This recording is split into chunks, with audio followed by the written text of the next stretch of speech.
Hey guys, how's it going? How's your beautiful day going on this beautiful day? Today I am grading every AFC team's season in the 2025-2026 NFL season. Earlier this week I posted the 15 best games of the NFL season, and earlier before the Super Bowl I graded every head coaching hire. So go watch those videos if you haven't already. Let's get into this one. Starting off with the AFC East is the Patriots. They got an A+. The Patriots may have had a very easy schedule and a very lucky path to the Super Bowl, but they were still 4-13 last year. They won 14 games this year and made it to the Super Bowl. They were not supposed to be in this position. They way overachieved for a team in their position right now. Their offensive infrastructure is just not the greatest. They just got their coach last year, and Mike Vrabel is a very good coach, and he did win Coach of the Year. But at the end of the day, this is a brand new regime.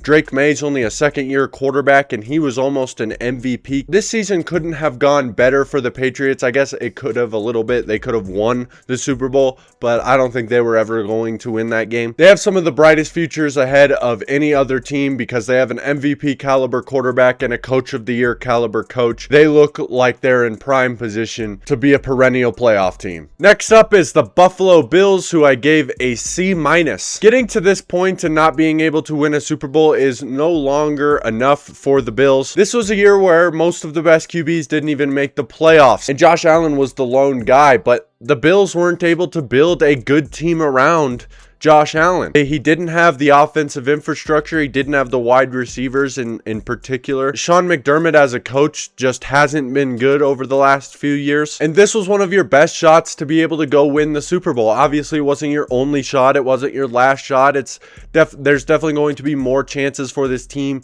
to get back to this point. And this team can be so much better than it was this season. But this was a golden opportunity to actually go to the Super Bowl and maybe even win it. You looked like the best team eventually in the AFC. Like, you looked better than Denver would have been with Jarrett Stidham. You looked better than the Patriots did. I definitely believe that the Bills would have beat the Patriots in that AFC championship game if they were to go there, and the Super Bowl would have been a lot closer. But the Bills are now in a Super Bowl or bust every single year situation, and this year they didn't make the Super Bowl and they didn't win the Super Bowl, so it was a bust season for the Bills. Next up is the Dolphins, who I gave a D. The only reason that they are not getting an F for this season is because they did finish the season relatively strong. It was a lot of bad teams, and they beat all the bad teams, which means they weren't the worst team in the league. But this entire regime is being reset for a reason. You don't trust your quarterback. Your coach is already out of the building, and it was probably one of the worst possible turnouts they could have had. One of your best wide receivers go down with a knee injury, Tyreek Hill, and now he's not going to be on the team next year. Bradley Chubb just got cut as well. This team is cleaning house, and it makes sense because this season was absolutely atrocious for the Dolphins. And their 20-year misery continues because it looks like they are starting a rebuild. And the last team in this division, no surprise to anybody, was the Jets with a D-. This was originally an F, but the reason I bumped it up to a D- instead of an F was because they did manage to trade some guys and get some assets back. They got some first-round picks back, so they got a little bit of value out of this season. But other than that, I didn't realize that it could get worse for the Jets in terms of performance on the field. Like, this was one of the worst performance seasons we've seen from the Jets organization, and that's saying a lot. They were 5-12 last year and somehow went down to 3-14. This is the worst possible offense you could ever see. You have a bunch of quarterback, like probably one of the worst quarterback rooms in the entire NFL. The Vikings have a pretty bad one, and a lot of people make fun of it. But to be honest, this might be the worst quarterback room in the NFL. Unfortunately, I used to be a Justin Fields believer. He's just not the guy who's going to be able to read an NFL football field. He doesn't process the field fast enough. Tyrod Taylor was okay in his day, but now he's like 35 years old. And Brady Cook is not a real NFL quarterback. The offense sucked. The defense sucked. The defense, they went an entire season without an interception, which is one of the craziest stats I've ever heard heard in my entire life. The Jets were just somehow got worse from how bad they already were. Next up is the Broncos. They would be an A+ if the season didn't end in the fashion that it did, but I felt like I could only give an A+ to the team that made it to the Super Bowl. I couldn't give it to the Broncos and the Patriots. So I'm giving the A to Denver. Now, Denver also had a relatively easy schedule like the Patriots, but they had a regular easy schedule. Like the Patriots had one of the easiest schedules of the last 20 NFL seasons. Denver at least wasn't that easy, and they also faced some of the better teams in the league and went toe-to-toe and actually won most of those games where they win against some of the better teams in the league. They lost to the Jaguars, but they beat the Packers with Micah Parsons for the most part, and then they also beat the Eagles. They also beat the Texans. All of these teams are playoff teams, and in the playoffs, they actually won a playoff game against the Bills in a thriller and really proved themselves to be a good team this season. And you come out of this season believing in your quarterback. Denver has gone so many years wondering if the quarterback is the guy. Even going into this season, you wondered if Bo was going to continue to progress, and at the beginning of the season it didn't look great. Bo Nix was not perfect to begin the season, but to end it after the bye week and the game before the bye week, Bo just looked fantastic. He looked efficient. He was able to stay in the pocket and not get so jittery and happy feet like he was at the beginning of the year. And then he played one of the best games of his career in the playoffs to help us win the football game. If he was there, we're probably in the Super Bowl this season. I'm not sure about actually winning the game, but we would have been in it. This team doesn't have to deal with the Russ contract anymore, so they can use more of their cap space this season. And it's still an extremely young team with a rookie contract quarterback, and they will be back next season with a vengeance. Next up is the Los Angeles Chargers, who I gave a D. Did they make the playoffs? Sure. But who cares at this point? The Chargers, for decades, have been the same team. They go to the playoffs, don't win anything. They keep going to the playoffs, they don't win anything. This year, injuries were a major problem on their offensive line. It majorly hindered the way that Justin Herbert was able to see the field, especially in the playoff game. It felt like Justin Herbert was never able to really truly see the field and feel his pocket, and it's decades of the same thing. There's no reason to give this team a boost for making the playoffs when they continue to be the same team over and over and over again. At some point, you have to be held accountable and start playing as a better football team, and they're not doing that right now, so I gave them a D. Next up is the Kansas City Chiefs, who I also gave a D. Obviously, they missed the playoffs. This is a team that's normal is making the Super Bowl. They made 3 straight before this. They made, 5 of 4 or 4 of 5, or maybe it was 5 of 6 before this. They were a perennial playoff team, and not only that, a perennial conference championship show-up. They were always in the AFC championship game before this. So not even making the playoffs is already a very terrible season for the Chiefs. Nobody expected this, to be honest. And coming out of this season, you can tell that the roster is seriously lackluster. Without Patrick Mahomes in the lineup, this team was the worst roster in football. They lost to the Raiders and they lost to the Titans, the 2 worst teams in football this season. And they're really, really bad in cap space right now. They don't have a lot of room for growth next season. This season probably went as bad as it could have gone for the Kansas City Chiefs. It's not a complete F, I guess. But it was really bad for the Chiefs this season. Next up is the Las Vegas Raiders, who I gave an F. I mean, could this season have gone worse? Like, I really want to think, like, is there a way that this season could have gone worse? And the only way that I see that the Raiders season goes worse is that they are as bad as they were, but somehow managed not to get the number 1 overall pick. That is the only way I could see this season being as bad as it was. The Raiders before the season were looked at as a team that could be a dark horse playoff team. Some people thought that they would be in the playoffs or could possibly compete for winning this division, and they were the worst NFL team in football and got the first overall pick. I guess it's good for them. Now they're getting Fernando Mendoza, but this offensive line is about as bad as it could possibly be. The Genti pick proved to not really matter very much because of how bad the offensive line was. And Geno Smith was just absolutely putrid. He was one of the worst quarterbacks in football. I had a little bit of confidence in Geno Smith that he'd be able to come here and be decent, because when he was with Seattle, he was a pretty good quarterback. I mean, he had very good elite moments. The Seahawks were still a 10-7 football team with Geno Smith, so you believed that he'd go to the Raiders and at least be okay, but he was as bad as he could possibly be. This offense was horrible. The defense was as bad as we thought it was going to be. Pete Carroll gets fired after his first season. I don't know how, it couldn't have gotten much worse than it actually got. Next up is the Jacksonville Jaguars, who got an A. They were really close to getting an A+ as well, but not winning a playoff game really hindered them from getting the A+. If they did win a playoff game, they're an easy A+. Even if they don't win 2 or 3 or go to the Super Bowl, I believe that from what this team was last year to what they are this year is very close to an A+.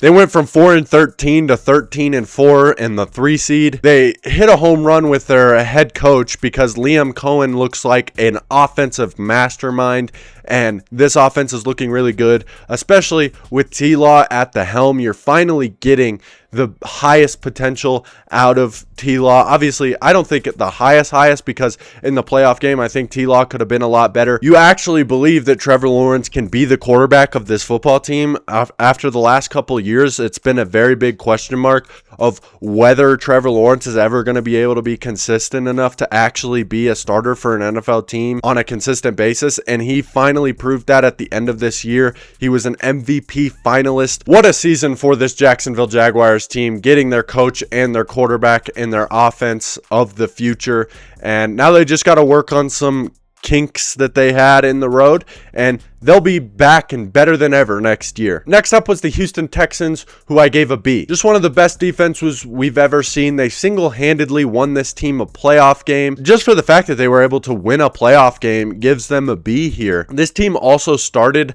I believe, 1-4 or something like that, and were able to pick it up in the second half of the season because of their defense and win enough games to go to the playoffs and then win a playoff game as well. But we're also going to address the elephant in the room. CJ Stroud in this offense. The offensive line for the second year in a row has been their biggest hindrance. It's the worst unit in the league, it feels like. There might be a couple units that could be close to as bad, but the Texans' offensive line unit is horrible, and CJ Stroud has no confidence behind it. Last year, you had Laramie Tunsil. You traded him away, didn't fix anything else, and exactly what you thought was going to happen, happened. The offensive line was worse. CJ Stroud was never comfortable back there. In the playoffs, CJ Stroud played the 2 worst quarterback playoff games of the entire season this year, and a lot of it had to do with his offensive line. Yes, he played terrible himself, but you can't keep putting out this offensive line in front of him.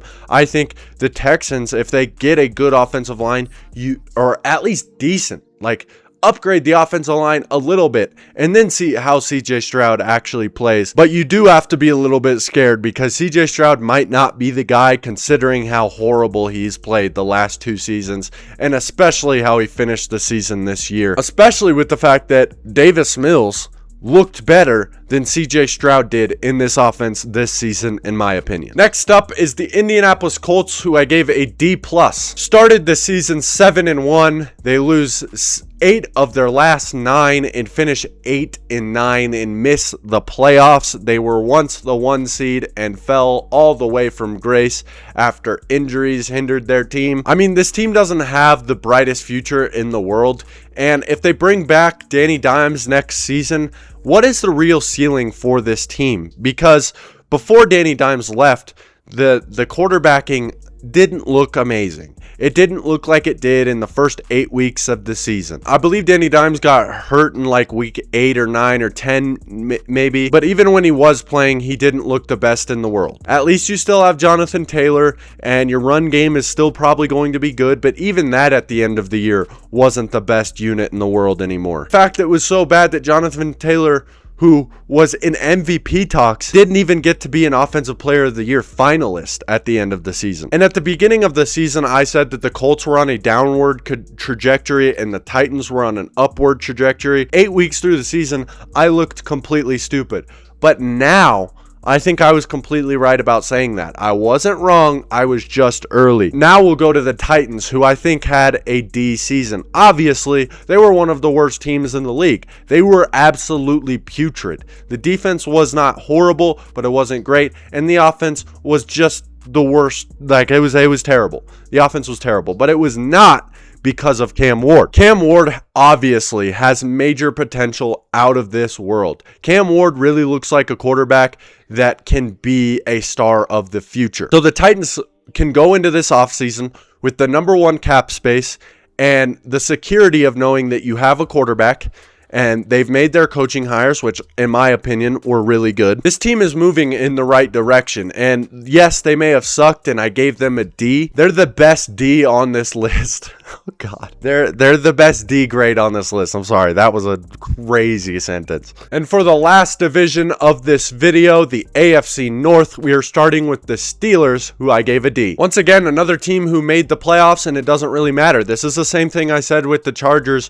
where I don't care that they made the playoffs at this point. If you're not competing in them, who actually cares that you're in them? And this year just felt like a really rough year for the Steelers. This was the best quarterback play that they've had since Ben Roethlisberger was in his prime. I mean, Aaron Rodgers was pretty decent all season that he played, but it didn't matter because their once stout defense is now old and they just aren't very good anymore. And the offense is just stale. The offensive infrastructure is horrible around Aaron Rodgers. And it just was another Steelers season. It looked a little bit different than it normally does, because normally it's the defense carrying them to a playoff spot. This year it was okay quarterback play carrying them to a playoff spot. And this offensive infrastructure is terrible. I don't know about the coaching staff going forward. Yeah, sure, you got Mike McCarthy. Woohoo. I don't know. This season ended up turning out exactly like every other Steelers season, which is why it's a D. The Ravens got a D-. The reason they are not an F is because injuries are a major reason why they didn't make the playoffs. But besides injuries, the season went about as bad as it possibly could have. Before the season, I remember saying, and I remember a lot of people saying, that the Ravens really looked like a Super Bowl contender this year. This roster looked like one of the best rosters in the league. You had so much talent on both sides of the football. And what ended up happening is not only did Lamar Jackson get hurt, the defense was one of the worst units in football. Zachary Orr was horrible. I believe that this defense still has the talent to be a decent unit. But in this season, they were a terrible unit, and I think it has a lot to do with play calling. And now that they have Jesse Minter, this defense can look a lot better. Hopefully they can get some offensive weapons. This was just a major down year for the Ravens, and I gave them a D-. The Bengals get a D- as well for the exact same reason. Injuries really hindered their team, but once again, the defense is one of the worst units in football. This is an offense that can actually work at a level of a playoff team, even without Joe Burrow in the lineup. And when Joe Burrow is in the lineup, it's an offense that can be in the Super Bowl. The Bengals offense is a Super Bowl caliber offense, and their defense is worst in the league. It just can't keep happening this way. They have enough money to upgrade this defense, and they just won't do it. And I don't know how much more this Bengals organization is going to keep doing this. They're not going to have this offense for too many more years. Obviously, the offensive line needs help as well, but I think you can live with the offensive line. The defense is what needs to be fixed ASAP, because you have a good enough offense, and you just can't do this every single year where this defense is just the worst in the league. This is like the third year in a row where the Bengals have one of the worst defenses in the league and missed the playoffs because of it. And the last team of this video is going to be the Cleveland Browns, who I gave an F. You have the defensive player of the year, you have a top 5 defense, and the offense is so putrid that you couldn't get better than like the third overall pick. You couldn't win more than what, 4 games, 5 games, 3 games? I don't even know how many games the Browns actually won this season, but they were one of the worst teams in football, and it was awful watching this offense. Hopefully Quinshon Judkins is back, and maybe you have some potential with Shedeur Sanders, but the QB room just is horrible. The offensive infrastructure of this team is horrible, besides Quinshon Judkins, of course, and Dylan Sampson. I think Dylan Sampson's actually good as well, but everybody else is bad, and their Their cap space is crippling them. Their offensive line feels like it's going to get worse next year. The wide receivers are going to get worse. Your tight ends, you're going to lose David Njoku. This is just going to be a worse offensive unit next year because of the Deshaun Watson bullshit. And it was already one of the worst units this year. And I just can't think of a worse scenario where you have a Super Bowl caliber defense and you're the worst team in football. Make that make sense. That is ridiculous. That like, I don't think the Browns are on quite the level of the Houston Texans, but I don't think that the Browns defense is that much worse than the Houston Texans. And the Browns are the worst offense in football. And look at how the Texans offense performed in the playoffs. And they still won a playoff game. And look at how the Browns defense with the defensive player of the year has looked all year. And they finished as the worst team in the league. That's how unbelievably terrible this offense has been this season. So yeah, the Browns are an F, and I don't think anybody's surprised about that one. I hope you guys enjoyed this video. If you did, please leave a like and subscribe to my channel. Go watch all of the other NFL videos that I have made on this season. I have made plenty of ranking videos. I also made recaps of every game of the NFL season. Go watch those videos if you haven't already, and I will see you in the next video.